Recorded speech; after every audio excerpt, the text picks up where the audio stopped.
Are you struggling to pay rent on time? There could be a solution coming soon. Democrats taking control of Georgia with their 2 wins. What is that going to mean? And potential legislation that could be coming. And Trump officially throws in the towel. It is game over. And this picture here will be a picture that is going to be in the books. Find out more on today's episode. Okay, let's go.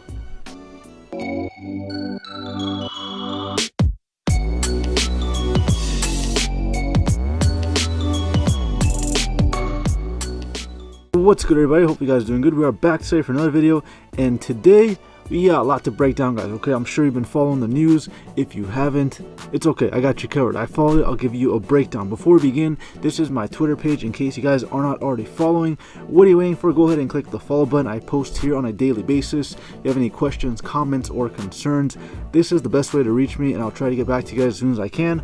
Also too, I just started a TikTok, so I don't know if you guys are into TikTok or not, but we just started TikTok, so follow me on TikTok. Same thing, PP Humble. Try to keep it consistent, but yeah, go ahead, follow me on TikTok. All right, let's continue. With Georgia Senate wins, Democrats solidify power in Washington. Guys, it's going to be a very interesting 4 years, okay? The win in Georgia, Democrats basically have power. They got the control at this point. Chuck Schumer fulfills his ambition of becoming majority leader as Senator Mitch McConnell returns to heading the minority, shifting the policy agenda as Joe Biden takes office. Yeah, guys, it's basically official. Though victories by Raphael Warnock and Jon Ossoff meant that Chuck Schumer will control the Senate floor rather than Mitch McConnell. So it's going to be a huge shift, guys, that's going to be coming. So we got to be prepared and kind of plan accordingly with your finances, because things can potentially change pretty quickly here. Now here is what I was talking about earlier, guys, okay? They take control. Georgia had the victories, and like I said, guys, it was a very close runoff. The Senate will now be split 50-50 between the two parties, giving Vice President-elect Kamala Harris the tie-breaking vote. So there you guys have it. Ossoff had a narrow lead on Wednesday morning when he declared victory.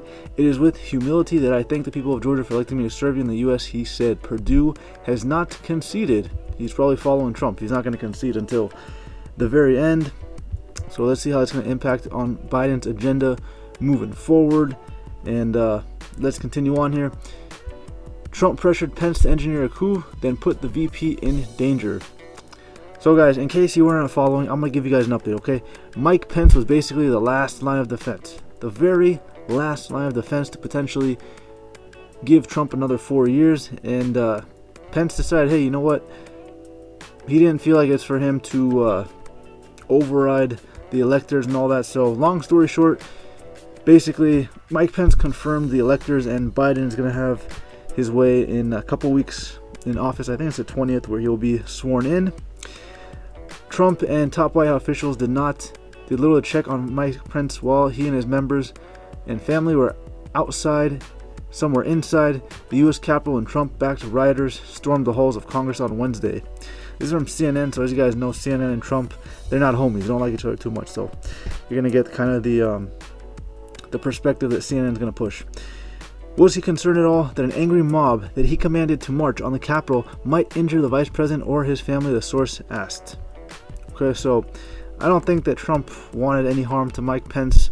I don't really have a whole lot to support that, but that's what CNN seems like they're kind of pushing that message. On Tuesday, Pence came under intense pressure from Trump to toss out the election results during a meeting that lasted hours in the Oval Office.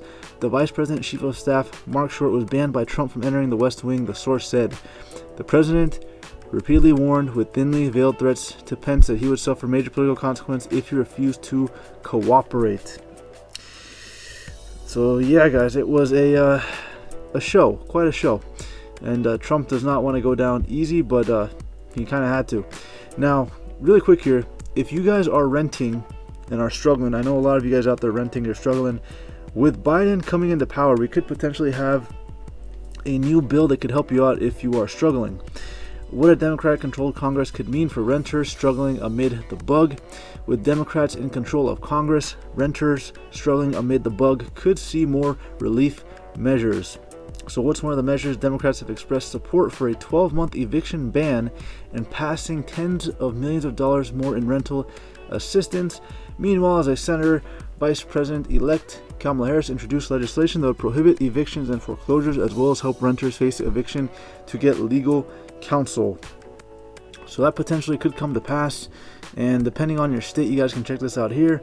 Renter household unable to pay rent and at risk of eviction as a share of total renter household. And you guys can see throughout the nation, the numbers are pretty high. So depending on where you're at, it looks like across the board people are struggling to pay rent.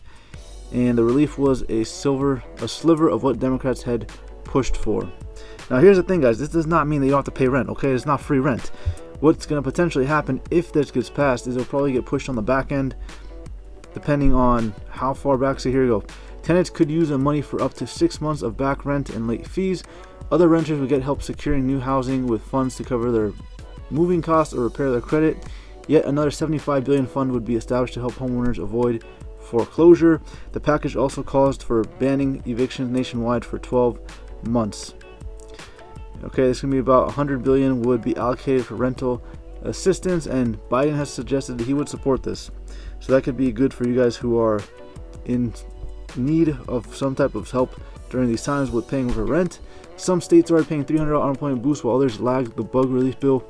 We'll keep these tax breaks around even longer, avoid these costly mistakes when rolling over a 401k to an IRA. Alright, here we go. This is something else, guys. Kamala Harris also introduced legislation as a senator in July that would ban all evictions and foreclosure for a year. The bill would also give renters who fall behind 18 months to come up with their missed payment and prohibit rent increase and late fees in the meantime. Now remember, guys, this is not official. It's proposed. Potentially it could happen, so don't bank on this because you never know what's going to happen, but potentially this could happen if these guys get power and if they're able to push this thing through. Unlike most eviction prevention measures, the bill includes AG subpoena and enforcement authority and guarantees tenants have the right to legal counsel. It looks like Biden could do this via executive order based on this article from CNBC, and Trump did extend the ban back in August, and then in December too. I think it was a 30-day extension or something. So every state I know is kind of different, so do your own research to see how your state is, and hopefully you guys are going to be okay during this rent season. Also too, this could mean for housing, if there's going to be a shortage of housing available, prices are not going to really drop. A lot of unknowns right now, so keep yourself flexible and your options open. Pompeo, Mnuchin among cabinet secretaries who discussed 25th Amendment with staff, sources say. Now, I'm not a constitutional expert, but the 25th Amendment is something that I guess they can use to remove the president, and that was something that had been discussed, but Trump's only got 2 more weeks, so does it make a whole lot of sense? I don't know, you decide.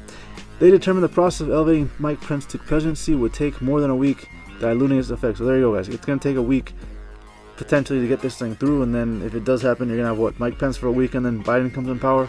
Doesn't make a whole lot of sense, right? But that's what these guys were discussing, and this is probably going to be the last of Pompeo and Mnuchin.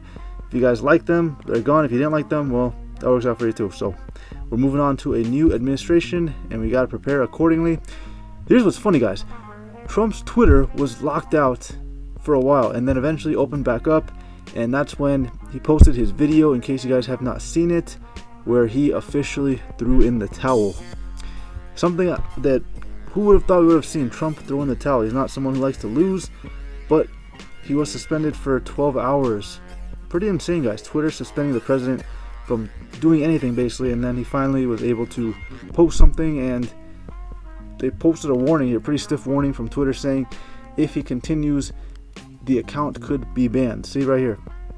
What he violated civic integrity or violent threats policies, resulting in permanent suspension of Donald Trump. Twitter previously confirmed Trump will lose his special protections once he leaves office, said that future violations of his rules will result in a permanent ban. Okay, so this could be the last of Trump on Twitter, maybe. And this image, guys, I'm sure you've all seen it by now, right? This is absolutely crazy. It looks like a movie, and this is what happened yesterday. I mean, pretty crazy. They had the rally. After the rally, it looked like a freaking movie. It didn't even seem like it was real life. The images, if you guys go, this is from the Associated Press. Just absolutely crazy images, guys. These guys are talking, and then look at this. You got riot police everywhere. They got all their gears ready to go. And Pelosi, you got Biden. These guys just talking. Let's see. We got pictures over here coming, and there's Schumer. But look at this. They had to get more barricades, all this stuff. And these were, there you go. That's the picture. Look at this. These guys were climbing. Absolutely pandemonium, guys. It was crazy. And then look at this. You got the riot gear. National Guards came in and tried to calm things down. This is all military. They got the best equipment on the planet. Alright, let's continue on here. So yeah, that was images from that. Trump concedes to Biden and condemns violent mob as Capitol siege. Forces painful new questions across the government. This is from Chicago Tribune. And like I told you guys, this is official. Trump is done. It's game over. We're moving on. I think everyone's just at this point election fatigue. Okay, I don't care which side you're on. You're on the left, you're on the right. I think we all can agree that it's pretty much we're fatigued. Okay, we didn't know who is going to win, what's going to happen, but now at least we know what direction we're going and we can plan accordingly moving forward. And if you go on Twitter, guys, like I said, it's available. It's like a 2-minute video. Trump basically just says that he's done. He throws in the towel and that he will have a peaceful transition for Biden and his team. But look at this, guys. Absolutely crazy to think that one of the most secure areas on the planet just got stormed like that by a bunch of people with flags. And yeah, a lot of and then people got hurt too, guys. Okay, so I didn't want to talk about it. I didn't want to have an article on it because I don't want to violate the terms or show anything graphic, but 4 people were deceased, and that was the latest from that. Trump concedes the election for the first time. President Trump ends the campaign to overturn results and says new administration will take office this month. This is look at this, an hour ago. So I waited, guys. This is why I post videos late. Okay, I don't post late because I want to post late. I post late because I wait for all the articles, all the information, and then I let you guys have the update for what happened throughout the day, so you guys can be up to date. So this is what he said in his video. My focus now turns to ensuring a smooth, orderly, and seamless transition of power, said Mr. Trump, reading from a teleprompter. Yeah, guys, this was a very, very teleprompter-ish speech. Okay, you can tell he was reading off of something. This wasn't Trump. This moment calls for healing and reconciliation. Trump said defeating the bug and rebuilding the greatest economy on earth would require a renewed emphasis on the civic values of patriotism, faith, charity, community, and family. He added, serving as your president has been the honor of my lifetime. And here are some more images, guys. Yeah, absolutely craziness. Let's continue on here. Got a few more things. Let's pause the video so we're gonna get hit with the copyright. ABC News, Trump Biden transition live update. Trump acknowledges defeat, focuses on transition of power. He also condemned the violence at the Capitol. Here's our headlines, okay? So Trump concedes, says focusing on smooth transition of power. U.S. Capitol Police Chief resigns. The White House condemns violence but takes no responsibility. Trump mulling self-pardon, sources say. House Democrats call on FBI to provide immediate briefing on Capitol Hill terrorist attack.